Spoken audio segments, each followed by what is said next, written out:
wish I was a pony dancing among the stars. Everything you're about to hear is truthful, at least as far as you know.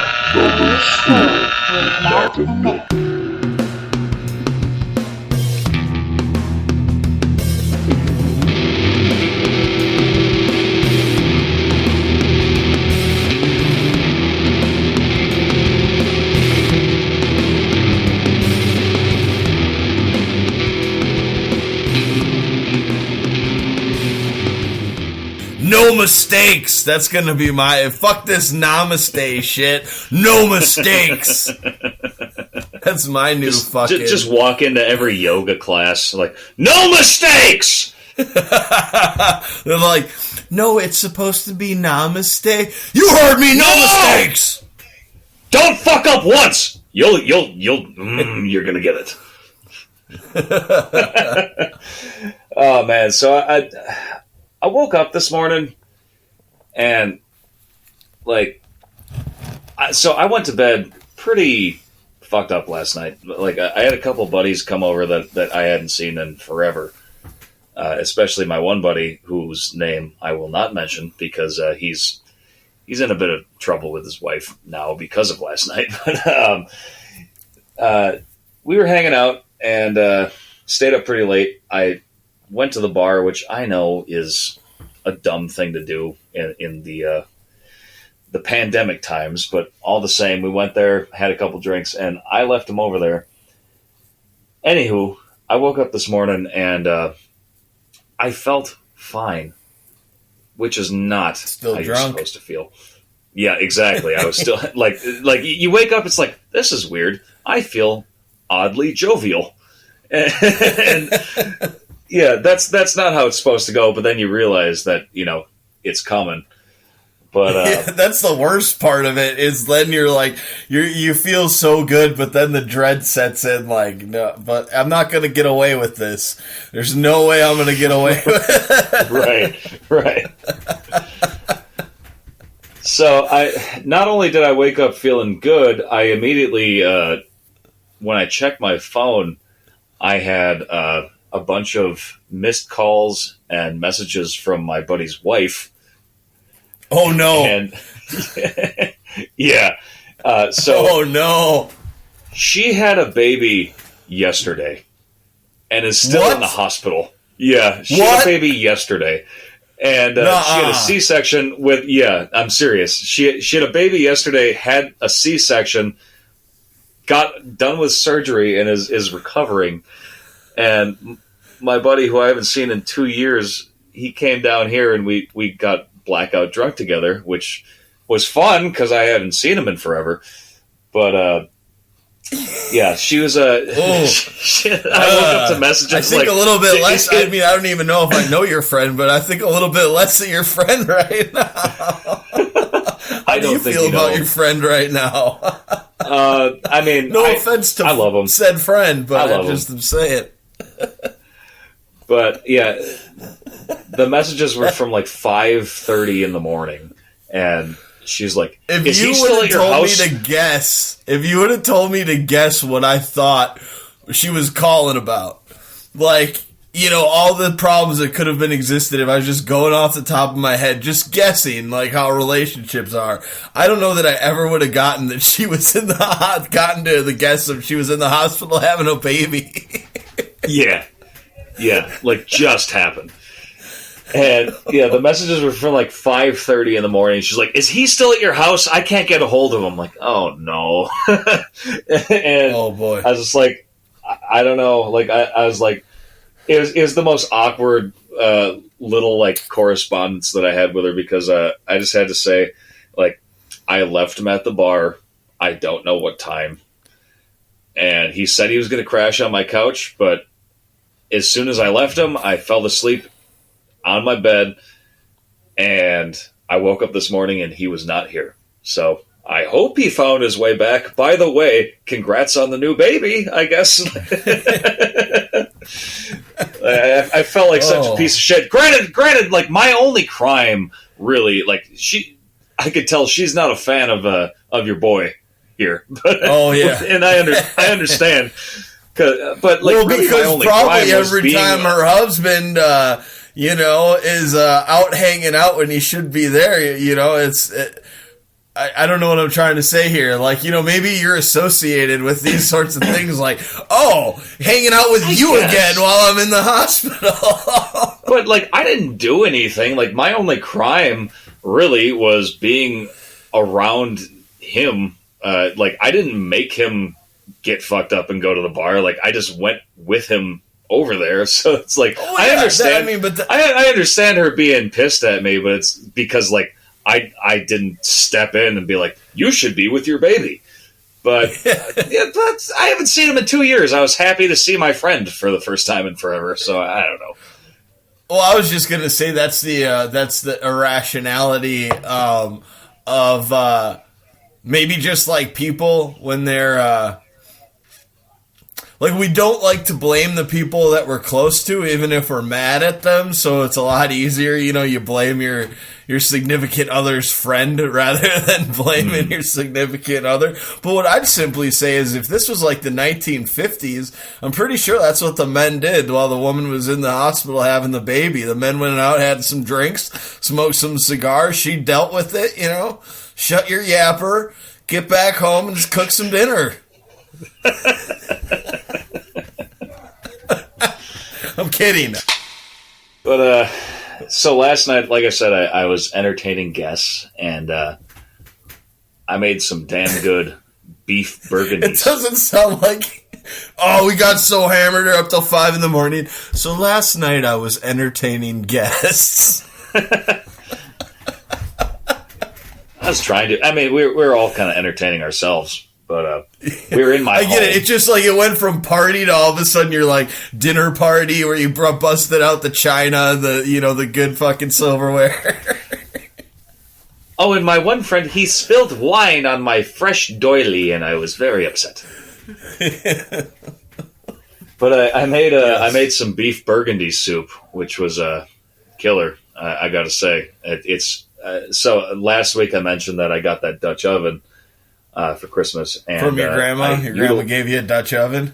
Yes. And I utilized it for the first time.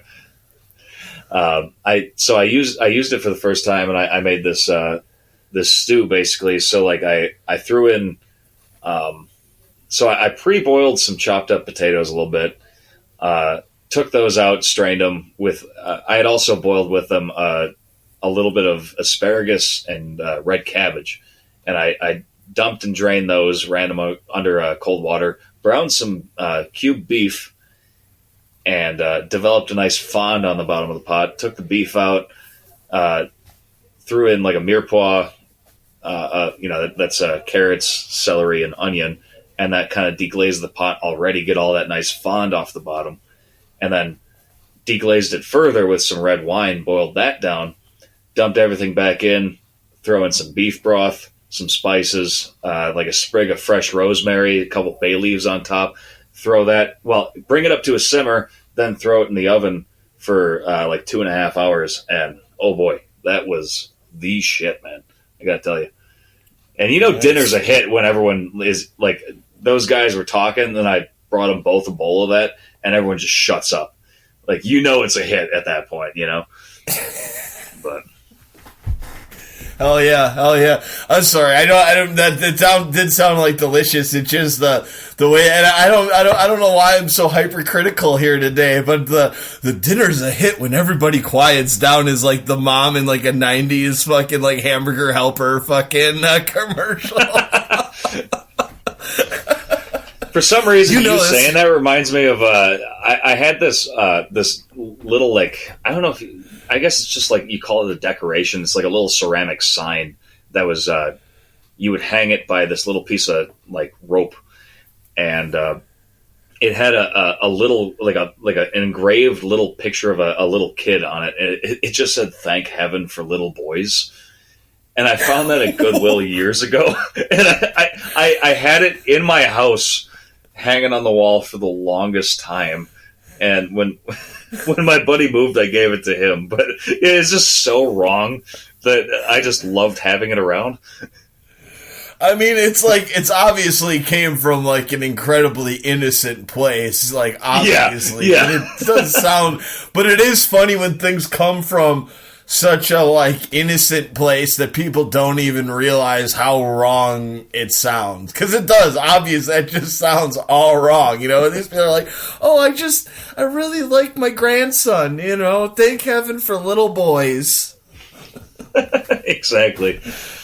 So this is the Loose Stool. My baby Bart Star, yes.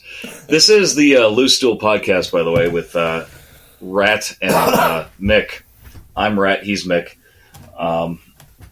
Nice. Just gotta ask you what you drinking over there. Well, yeah, so I got this one. It's like a blueberry, and I believe that it's from Cassix, which is a local brewery up here. And then I got this other one, which is like my Red Hooks that I love, the Imperial IPA, but that's a local beer as well. And that's the one, I think that is from Kenai River Brewing. I just really like to give a shout out to the local brewers up here, and I hope that I have those businesses correct. So I wish I would have paid more attention to that when I bought them. But I like to get a little too in depth with what I'm having. What are you having? Well, I got my my classic wooden nickel on the bar Jim Beam rye. Oh yeah, and it's my favorite thing in the world. I live for nothing else. Maybe this podcast, maybe for you listeners out there, maybe I keep living for you. But aside from that, it's the Jim Beam rye. You'd think we'd try a little bit harder if it was.